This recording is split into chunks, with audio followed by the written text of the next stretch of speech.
Hello, I'm Cormac. You're listening to Queerly Beloved, supported by Amazon Music. In this series, I invite DJs and musicians, friends and allies from the LGBTQ+ community to talk about music, queerness, and anything else that shapes their unique story. It is my hope that in sharing our individual experiences, we can learn and grow and focus on our similarities rather than our differences. You can find all of the music mentioned in today's episode and each episode at the link in the episode description. It is hard to overestimate the influence Peaches has had on modern music. The word iconic gets overused these days, but musical icons change things and make things easier for those who come after. And for that reason, Peaches is undoubtedly a musical icon. Would we have a Kim Petras or a Nicki Minaj today had Peaches not already smashed down the door?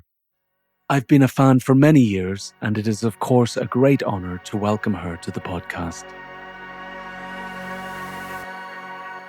Dearest Peaches, I'm so thrilled to be chatting with you today. Thank you. Thank you. It's going to be fun. As I do with all of my guests, I'm going to ask you who you are and how you identify. I am Peaches, and I identify as a fruit.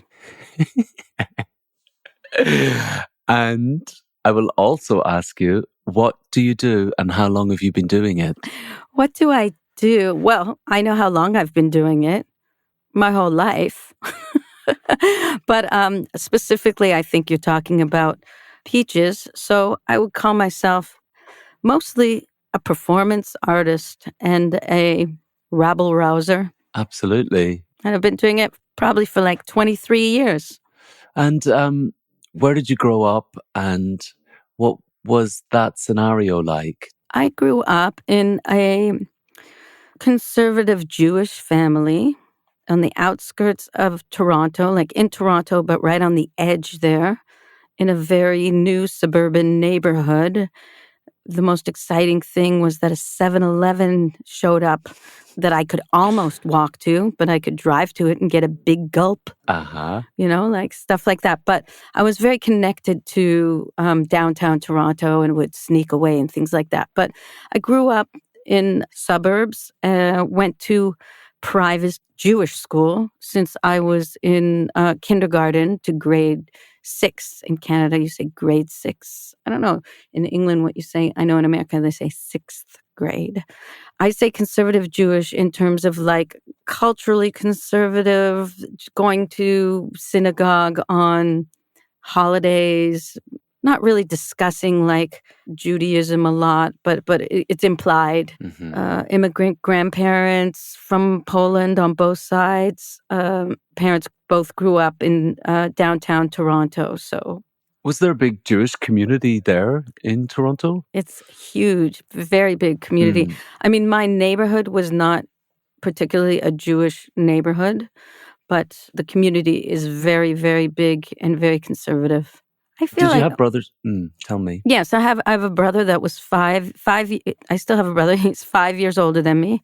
And I had a sister 3 years older than me who passed away 3 years ago from complications after beating cancer. She was diagnosed with multiple sclerosis when she was like 23 and had 2 children and ended up in a wheelchair. And for lack of better explanation, she was basically a paraplegic.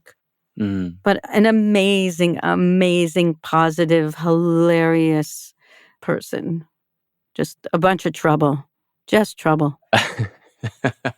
Did she stay in Canada? No, she lived in New York City, with her then husband, and they lived a good life in New York. And then when it got too difficult for her to function there, they moved to Largemont. Then there was a lot of drama, and she lived on her own, which, you know, with 24-hour care. But she was happy. And my brother lives in California with his wife, no kids. They got a dog and a cat, and they love their life. And They live the LA life. My brother is an editor. He edits a lot of series now. He used to edit more movies. His wife is a food writer, but also a culture writer. So were you the baby of the family? Were they both I'm older? the baby. Ah, me too. You're the baby. How many brothers and sisters do you have? I have 2 brothers and I have a sister. And there's like 4 years between my sister and I. And then there are 10 and 12 years between my brothers and I, which has been an absolute blessing when it came to musical education. Mm. Because they're both like massively into music. Like one was very into, I guess, the more electronic side. Well, also like Joy Division and stuff, but everything that came after that from Manchester, I would say, like, you know, New Order and anything kind of synthesized. I remember also like Human League albums and things. And then my other brother, the slightly younger one, who's still older than me, I must say. He always will be. Yeah. He was much more into guitar stuff. So like the Damned and the Clash and the Sex Pistols. And I used to have like a Johnny Rotten poster on the wall when I was growing up and when I was a kid, and I was like terrified and fascinated. He was also quite into David Bowie and things. So my brother had a waterbed, and he had constructed a light show in his room. He had by his bed an analog 8-switch light board where he would have a black light that would shine on a black light poster. He had a strobe light. He had a caution light he stole from, I don't know, like some construction site. He had a blue light and a red light. So that was the scene in his bedroom. He had tons of cassettes that he had made, you know, and he was very into Yes. Yeah. And he was very into the Beatles, but he was also into the Ramones, and he was into Elton John, all this, you know, and he was into Genesis. And my sister was, you know, also into Genesis, but then she was into like Earth, Wind and Fire, and she was the disco dancer, you know, like they would go to like underage disco clubs in the strip malls. And my brother had shirts that said "Disco sucks." You know. Oh, really? My dad was more into like Harry Chapin. I don't know if you know who that is. I know the name, yes. But he was also really into Donna Summer. Yeah, which was a huge influence for me. And my mother loved Carly Simon. But my dad also loved like Cleo Lane, you know? There's definitely like a theme of funk and kind of soul running down your father and your sister somehow there. Yeah. There's definitely like a bit of a groove thing happening. We were very into FM radio, you know, like whatever went on FM radio, because they would play like long songs, you know, like the Moody Blues and all these kind of things, you know. So I had a lot of influence of music. There was this AM radio station called Chum in Toronto. And like I was obsessed with New Year's Eve because they would play the top 100 of the year. And I would sit there and write down every song, the top 100 of the year, from like 1972, 1973, 1970, like when I was like, I would be like 7, 8, 9. Wow. And it was funny because I looked it up on the internet. You can access that. And I literally knew every song from those years. And I don't know if you know, there's this thing, you know, like this app called Song Quiz. Okay. And you can pick like 50s, 60s, 70s, 80s, 90s, 2000s, blah, blah, blah, blah, blah. And I just kill it in the 70s and of course the 80s, but it's like, but the 70s, like, I don't even know how I know these weird, like Tony Orlando and Dawn, like Tyler, Yellow Ribbon Round the Old Oak Tree. I don't know if you even know these weird songs. Yeah, I know that song. Yeah. But isn't that crazy the way we absorb music? I mean, I always kind of felt like I grew up in a house where music was something that brought people together, but it was also seen as something to be a bit pushed away because it might be a distraction from schoolwork. I mean, basically now looking back on it, my brother is like an incredible guitarist and was an artist, but no one in our house had the capacity or the understanding that that was also something to be very nurtured. Like he had to nurture it himself, really. And because he spent his entire time on the guitar, it was like seen as this kind of distraction from schoolwork. But I often felt like, God, if everything I learned at school was in like a song lyric, oh my God, I would be like scoring A's you like are speaking everywhere. my language, first of all, because I didn't realize you could be a musician because of that, you know? So, I mean, I was listening to all this music and I was obviously developing a panache for singing, and I obviously could hold a tune, which nobody really could. My dad could, but nobody else in my family. So I was just, whenever they played, I would pick up. The family favorite song was Joy to the World. You know that song? Oh, yeah. Jeremiah. I just remember that because we'd listen to AM radio in the background, especially in summers. We rented a cottage, so we'd drive up and it'd always be in the background, and my mom would be doing whatever, but my time alone was just hearing those songs. Yeah. But never realizing that that could actually be forming a life interest. And never seeing it as a skill or as a value. No. Because not everyone can do that, you know? Yeah. I remember, like, instead of studying, like, I was writing out lyrics. That's I remember so funny. writing out all the lyrics of Friggin' in the Riggin' from the Dead Kennedys. Well, you're cool. I was writing out lyrics to Billy Joel songs. Well, you're cooler. You're cooler. It's funny because two things about lyrics. One is that my friends used to ask me to write them out, the lyrics to like songs for them. And the other was just that beautiful feeling of opening a gatefold album and finding all the lyrics there and reading along like it was a big storybook. It was a massive surprise to me when I started to make music and would go in the studio with someone, because I like working, collaborating and working with someone or people, and like, you know, having these musical overlaps and both loving a song. And it blew my mind that we would love the same song, but they'd never listen to the lyrics because they were listening to the structure and the bass and different things. And I would be like, but how can you love it if you don't know what they're saying? Like, I'm always, the lyrics pulls me in like 90% or 80% of the track. I'm very much focused on the message. The message. Funny that you would say the message, because I was thinking about Chrissie Hynde just now when you were saying all this and her lyrics and how they meant so much to me. And you know, like Tattooed Love Boys, and just like how sassy she was. And then just like her kind of way she would deliver her lyrics, which wasn't really like singing until later on. It was kind of like this like a bit of a deadpan sassiness that really is cool. Did you ever get the lyrics wrong? Did I get, yeah. When you loved a song and you're like, singing along for years, like with the wrong lyrics. Okay, so you're going to find out that I have a lot of very, very extreme pop memories. So I'm so excited. Do you know Hall & Oates, one of my favorites? So yes. The song She's Gone. Yes. I always thought it was, my dad tried to bone me with a salmon. I literally sang that. I found out my dad tried to bore me with a sermon. Oh, I love it. I love it. I was like, what is your dad doing? Yeah. I mean, trying to bone you with a salmon. I have a friend in Ireland who's a big ABBA fan, and for Chiquitita, you and I, he used to think that she was saying, take your teeth out, you and I know. You and I know you're gummy.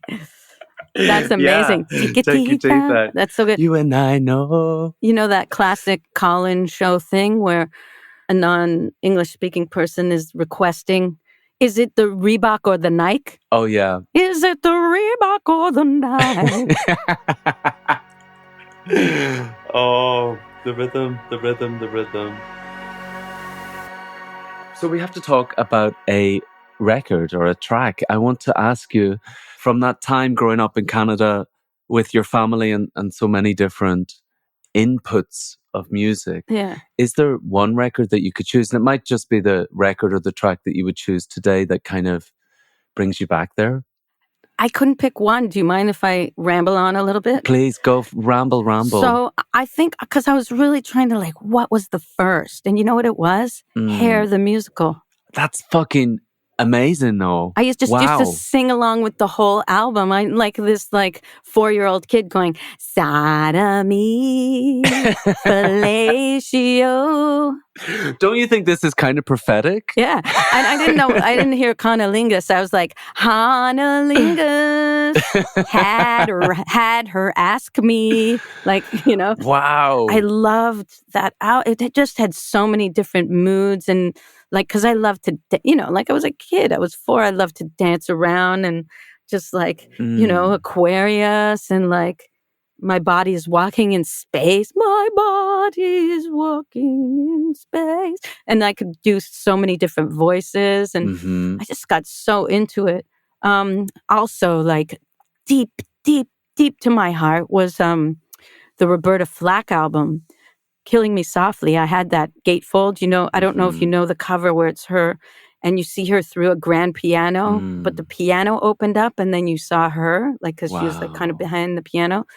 And Killing Me Softly was the first song that I sang in front of peers for a talent show in 5th grade. Because my friend could play piano and we practiced. And then when it came time, we got in a fight. Oh. And then everybody turned against me. No. And they told her, don't do it. Don't play the piano for her. I have no idea what happened. So I sang it a cappella and I won. Wow. Amazing. Those are 2 fucking really cool starts musically, like Hair and Roberta, because it's kind of that out there-ness and then a lot of heart and soul as well. And then, of course, it's a lovely combination. Barbra Streisand was huge in my family, every Jewish family.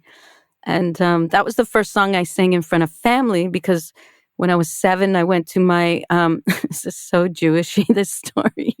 When I was 7, we went to New York because most of my family lived in New York. They were from Queens and the Bronx. And my cousin had a bar mitzvah. Michael had a bar mitzvah, and he had a band at the bar mitzvah. And I said to my mom, can I sing with the band? And she said, I don't know. Can you sing? And I said, I think I can. And she's like, well, go ask the band. So I remember the band was eating they were on their dinner break and they're all eating. And I sang The Way That We Were, singing about a divorcee. Wow. The way we were. And I'm 7. But I'm sure they all loved it because it's Babs. Because it's Babs. So they said, yeah, sure. And then I had to sing that godforsaken song at every New York celebration, wedding, bar mitzvah, You were so brave, though. I don't know why I wanted to do that, but I did. I would sing in my bedroom, and sometimes I would think, maybe I can sing. But to sing in front of someone like that took a long time. Really wanted to do that. And I wasn't afraid. I just really wanted to do it. I was like, I need to be up there. But I got obsessed with the Chris Christopherson, Barbra Streisand version of A Star Is Born. Probably me and my sister sang it for 8 months, the whole album. But I get it. I love those choices. Did you get into the remake of The Star Is Born? I, had a hard time because I'm so dedicated to that version. But I think I have to go back and watch it again. Okay, we're off to a great start. I'm very happy. So the family's quite conservative, not super religious. You're in your bedroom singing Hair. Was that not in my bedroom? We had a den. We had a den that's where the record player was. Wow. So we would put on the record. That was the room that we would put on the music. The thing about conservatism is that it gives a good backdrop to anything that's not conservative. Did you notice any queerness around? Or for me, the first time I saw Mark Almond or Sylvester, I knew there was something there which I strongly identified with, but I didn't have the language for it. And music historically is a home for queer fabulousness. Right. Did you notice any queer people in music? For me, it was Joan Jett.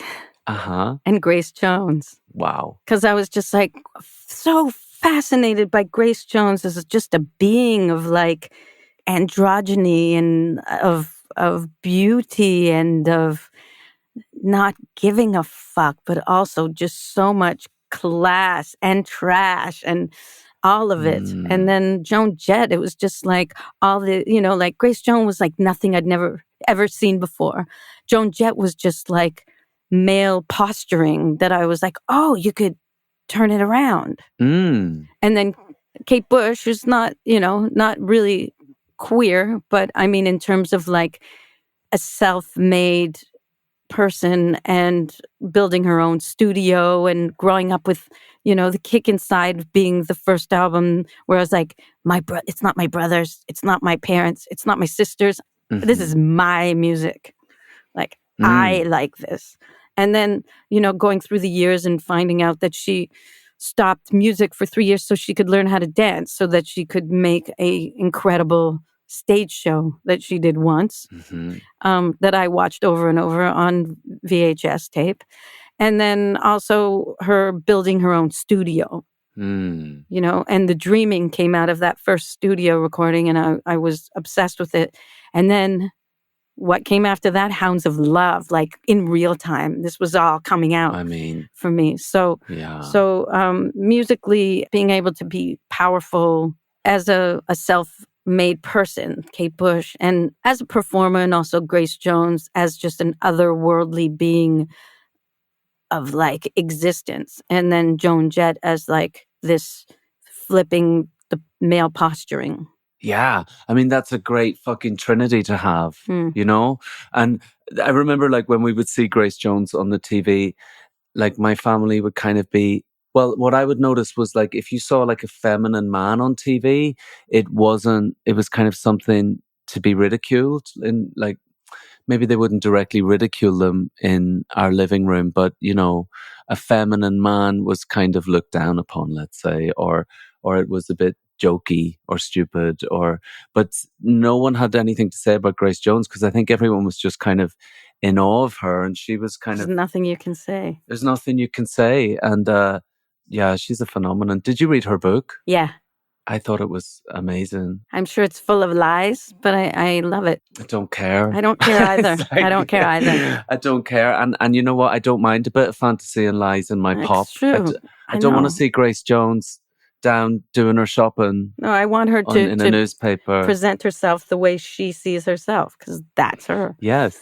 Yes. So that's what we need from her. What you were saying about male presenting themselves in a more feminine way, and I'm not talking about like the Mark Almonds, but it was just so had to be like that in the 80s, from hair metal to pop 80s electro hits. Like you had to have this femininity to it.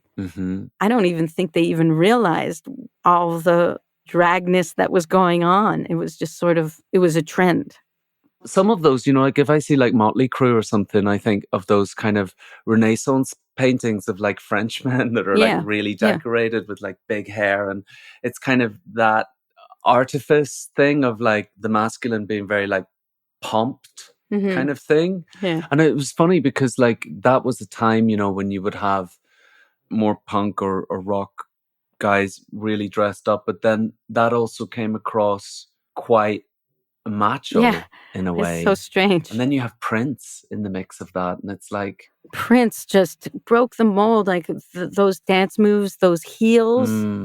But nobody ever, you could never make fun of Prince either. Prince was wearing like women's lingerie, and I don't remember anybody questioning his sexuality. No. It was fiercely heterosexual. Yeah, but he already made his symbol, which was both. He just owned it in a new kind of way. Did you have any queer people or non-heteronormative relatives? Did you have any like interesting relatives? Nope. I don't know, because sometimes I think it's like in the blood somehow. Like if you can kind of trace it back, and like I always felt like the only gay in the village. But I'm not outing anybody here, and I hope no one's listening. But I have like 1, 2, 3. I had 4 uncles who never married. Amazing. And now I wonder. I had a cousin the legend is that she was with a truck driving woman. Sounds really like they made up some sort of real scenario with her, and she was never talked about. I had an interesting uncle who was arty. His first wife was arty. She was a painter. They used to laugh a lot. I found out they did a lot of acid together. They were my favorite uncle and aunt, but they kind of fell apart.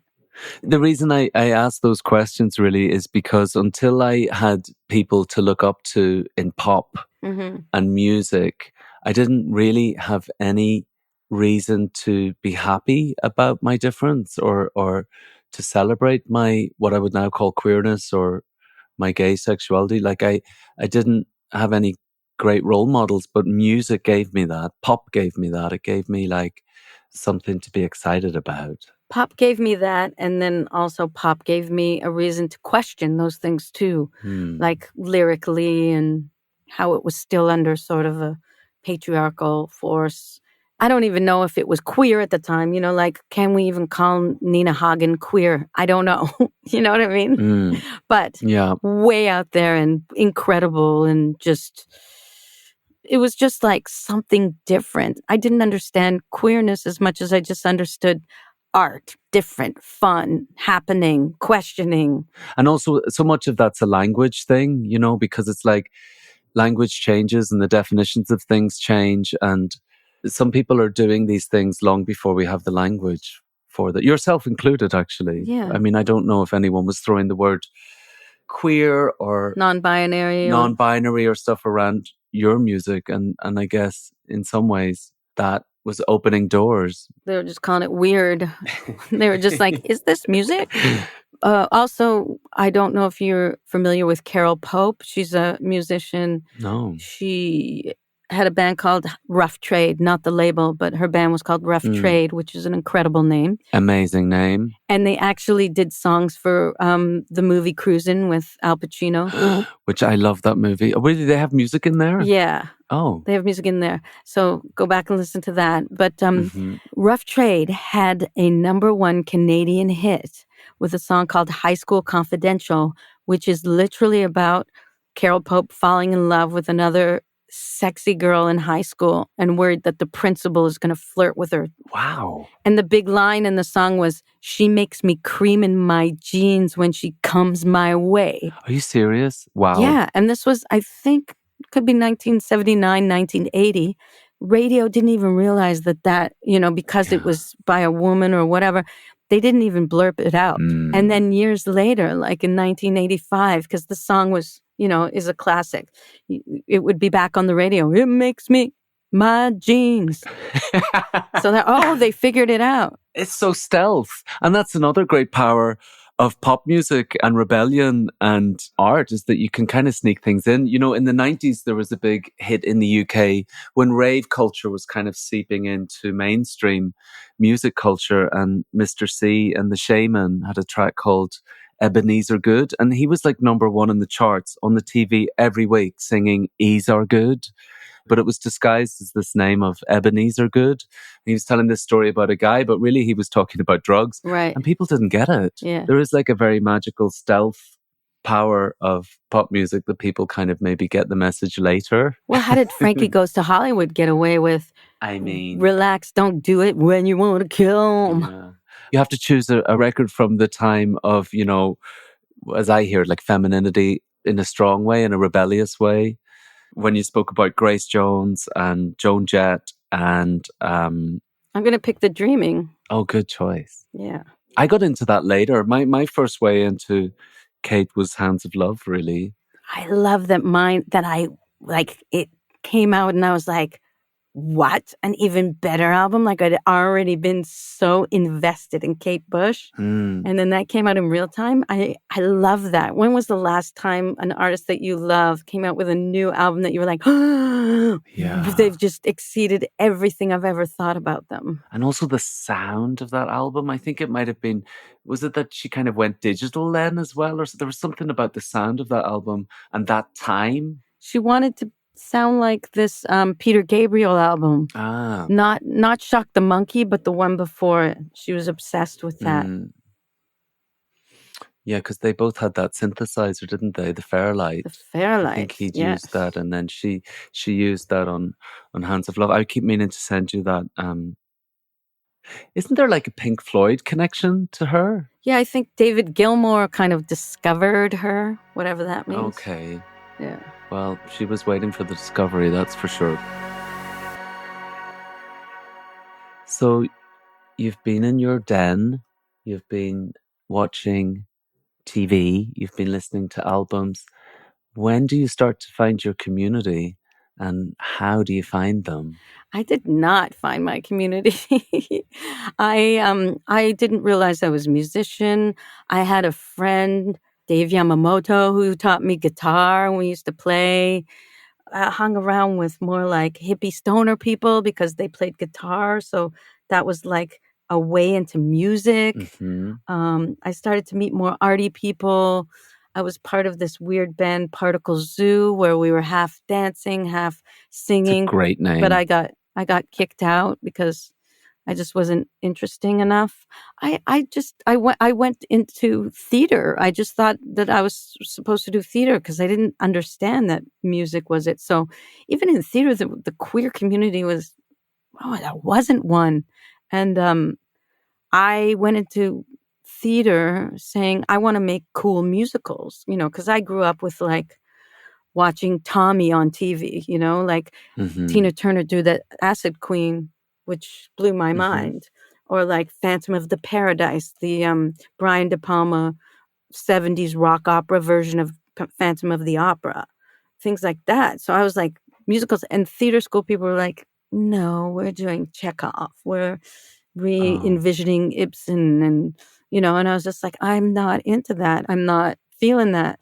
So I did go to director school, and then I dropped out, and then I didn't really find I had individual friends, but I didn't have a queer community for a long time. Even when I moved to Berlin, I found it very hard to find, believe it or not, a queer community that I could be a part of. I know people are going to feel like, what are you talking about? But I would go to like lesbian parties and it'd be like, no, you're not this way enough. Or I'd go to like drag nights and they're like, oh, you're not dressed up. You don't look. And I was into like hip hop and rock and roll and electronic together. And that was just so weird for people.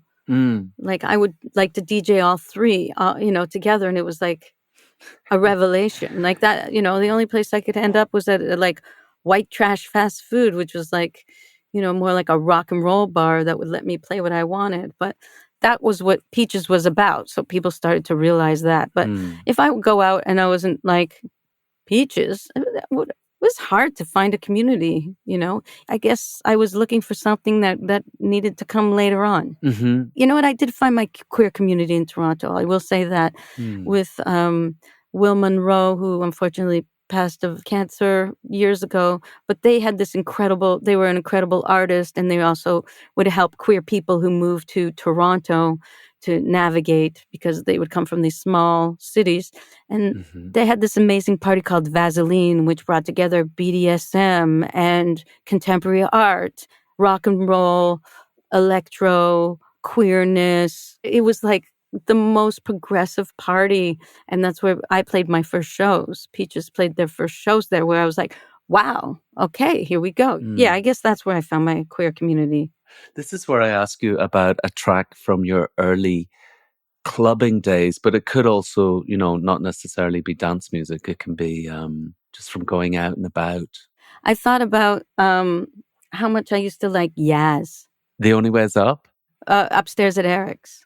Oh, sorry, Yazoo. Yes. Oh, yes. sorry. I know some countries called it Yaz and some calls it Yazoo, because I loved how electronic music and a soul voice together, like that blew my mind. Wow. And that was really big for me. That's incredible. Alison Moyer. And she's another one that, she had quite, in a way, like a tough aesthetic in a way. Like she wasn't really being super feminine. It was also a bit punk. It also looked a little bit like Sue Catwoman or something, like where it was a bit like, don't mess with me, like stand back somehow. And from what I know from listening to interviews and stuff with her, was really quite a big softie at the time as well, but she was kind of protecting herself. Yeah. But what an incredible, incredible voice and lyricist, and just wow. And Ivan Clark, what is it? Vince Clark. Vince Clark. Yeah, that I love that first. My favorite Depeche Mode album is the first one because it's closest to Kraftwerky sounds. Yeah. I'll Forever. That's like my comfort zone. Yeah, and all of that sounds like a bit more DIY, doesn't it? I loved it. Me too. And he was also involved in Erasure, which I have no connection to whatsoever. There's something quite soulful drama connected with Andy Bell's voice as well, and that thing of merging raw, hard, somewhat cold sounds with warm soul, as you say. Yeah. I mean, I'm still really attracted to that. Yeah. And I think pop music can do that as well in a different way. You can put these quite twee melodies with quite miserable lyrics and make something amazing. Yeah. It's kind of a funny juxtaposition of opposites or something. Normally here I would ask a DJ for a record they might have played in their early sets. Maybe for you, I could ask you... No, I DJ'd a lot. And okay, well, I'm going to ask you that then. Can you talk to me a little bit about when you started to play records out? Scratching and Rolling. I would always play that. Uh-huh. From Daft Punk's first album, because to me that fused like... It was dissonant. It was like these rising sounds. It was relentless. And it was powerful. It was punk attitude, but it was totally electronic. So that to me was amazing to play all the time. I would like to ask you, as a busy touring and very successful artist, if I may say, it's tough out there touring. We met on an airplane recently. Yeah. And, most people get excited about traveling because they're going on holiday. And often, when travel's such a big part of your work, it becomes something else. So you say to someone, oh, I'm going to this city. And they're like, oh, you have to go and see this. And you're like, no, I won't be going to see anything. I'm going to work. I want to ask you, in the midst of all of that and still performing, still making music, which not everyone is able to handle for so long, do you have a sanity practice? I do actually not have one. And that is a bit of a problem because whenever I come home, I spin out for 3 days. I guess my sanity practice is I spiral for like 3 days after coming home, thinking that everything's going to be fine. Yeah. And then I'll spiral and it takes me time to come back. And I always think it's not going to. I always think, oh no, I'm just going to play somewhere and come back. But, yeah, I haven't given myself permission to say, listen, you're going to feel different when you come back, and it's okay to take a day off or two to just relax. So, yeah. I mean, you give a lot. You give a lot when you perform, And I think there is that age-old story of having a bit of a come down after a performance, after a show. I've heard fashion designers talk about it as well. I remember Alexander McQueen, rest in peace, speaking about having very harsh lows after a show. And then I heard also Kim Jones kind of saying he had a more relaxed approach to it and he kind of would have a plan in place after a show. So he would make sure that he was kind of, rebalancing in the Maldives or something very luxury. But, just having a plan in practice. I struggle with mental health. Well, I would say I manage mental health issues at the moment, but I've had depression since my teens and I've had various attempts at managing it and sometimes really just surviving it. And I still get quite big lows after shows. And Monday, I really have to have like a self-care plan in place. But sometimes I don't. And I really suffer because of it. Like I always say, on a Monday, I need to go and sit in the sauna or just do something where my mind doesn't get a chance. Like where I'm so hot that my body's kind of ruling the show, I'm just sitting there sweating and just giving my mind that time off. But it's tough. I think many of us find that tough and struggle with it. And I don't know, just learning to self-care in general is like fucking tough. I find. It doesn't come naturally to me. It's something Me either. And it's been going on a long time. I should really remember. Before I had the sauna, I would lie on the floor and listen to PJ Harvey. I wore my PJ Harvey for you today. Yes, I saw that. And now I still lie on the floor and listen to PJ Harvey quite a lot, but I don't rely on her completely. Do you have music that you turn to when times are a bit tough? It's funny. It's just, it's really dark, but it's really this. Do you know the Diamanda Galas album, The Singer? I love Diamanda Galas. Yes. Do you know the singer? Where it's like blues covers, but you don't even recognize them as blues covers? Yes. Does she do Gloomy Sunday or something? Yeah. Yeah. Oh, fuck. Yeah. That album, that gets me because I just get into it. Yeah. I get it. Dark is very welcome on these chats. But then also the other day I was, because I played a secret gig, and then after OJ from Zebra Cats DJ'd and he was playing, MIA, Road Runner. And then I was like, that's a Jonathan Richman song I haven't heard in a long time. So I put that on, and then it started playing, random songs as Spotify does. And Dance and Mess Around came on, like by B-52s. And B-52s are so incredible in terms of like being so minimal and so creative. And songs like Mess Around, even Rock Lobster. Like I was 12 when that came out. 100%. It's pretty amazing. I mean, I had the same thing when I saw Gossip the first time. Right. It was so that thing of like, how does that come out of three people? It was like being slapped in the face with something. It was like, and the B-52s had that as well. It's like, how can that amount of people make what I just witnessed? Where did that come from? It's like one instrument. It's not like, it's so not jammy. It's just like straight to the point. I want to ask you, my dear, what do you listen to at the moment? What is choking your chicken right now? Floating your boat? I just listen to a lot of nasty girl hip hop music. Which may I say you probably opened the door for in many ways? I don't know. I mean, I feel like it's next level and I'm so proud and happy about it. Cali with 3 eyes. Just all of them, like Flo Milli and Bia and, even Ice Spice, like whatever. I just love all of them. I'm just like, another one. Yes. I want to check out. So Cali with 3 eyes, I'm going to check them out. Oh, I love her. We wouldn't have a WAP without Peaches. Oh, I don't know about that, but I'm convinced. We wouldn't have a WAP without Little Kim. Let's say that. But Meryl, I have to confess, because like when we meet, it's always very sweet, and I could talk to you for ages. I feel like we have a very lovely connection. But in getting ready for today, I was kind of going back over your back catalogue and stuff, and I was a bit starstruck. I kind of like was a bit, fuck, wow, it's amazing what you've accomplished and all that you've done and the influence that you've had. And my favorite fact from the last few days of reading about you was, I think you're the only artist that I grew up on Top of the Pops, and I think you're the only artist I've ever heard that was so rock and roll for Top of the Pops that they didn't show it. Yeah, that's the story, but do you want to know the real reason? Please. It wasn't a hit. What they would do is that they would, record extra songs in case they became a hit. Okay. And Set It Off wasn't a hit, so. But I do have the footage. Actually, there's a documentary coming out about the Teachers of Peaches anniversary tour. And some of that footage is there, and it's super awkward. Oh, really? Because people are just like, who is this? Ugh, I don't like it. I don't relate. I've never heard this song, but ooh. I kind of figured it wasn't Fuck the Pain Away because they wouldn't let that on the BBC, I think. Yeah.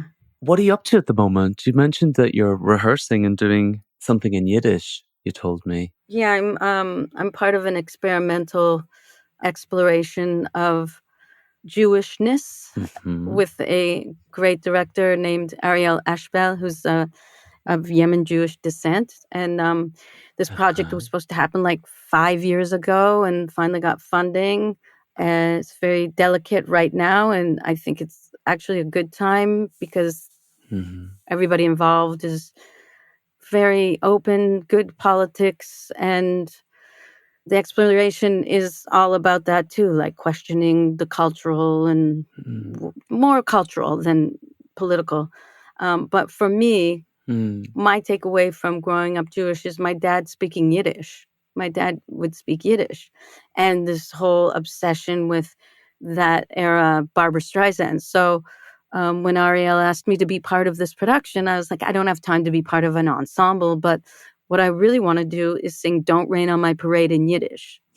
So we got a modern Yiddish theorist, I guess, to help construct the lyrics in a way where it has, because Yiddish has these crazy sayings. It's just like, because it's a spoken language only. It wasn't really a written language, and a very nomadic language in the way that it was Hebrew mixed with German, but also mixed with Italian and French and, a lot of different influences. So, and the terms are like, you can't dance at 2 weddings with 1 tushy, or like, don't bang on my kettle, or like, go take a shit in the lake, just like, so using these phrases instead of one-to-one lyrics. So, and it's quite challenging because it's very wordy.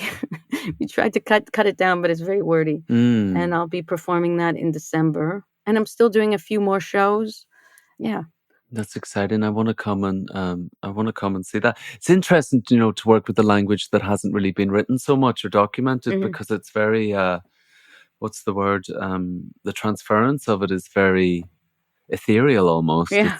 It's quite a way to work. I feel like Yiddish is a punk language, It's kind of a punk language, so it feels good. It's such a pleasure chatting with you. I know you're super busy, and it's a big honor to have you. It's a pleasure. Very grateful. I'm grateful, and I enjoy talking to you. Well, I'm going to see you Such soon. a beam of light. You've been listening to Queerly Beloved with me, Cormac. You can find the playlist of all the music featured in today's episode in the episode description. And while you're there, please do hit subscribe so you don't miss out on my conversations with other talented people. A big thank you to Michael Lane, my producer, my manager, Melissa Taylor at Tailored Communication, and of course to Amazon Music for their support. Take care of yourself. All the best. Bye.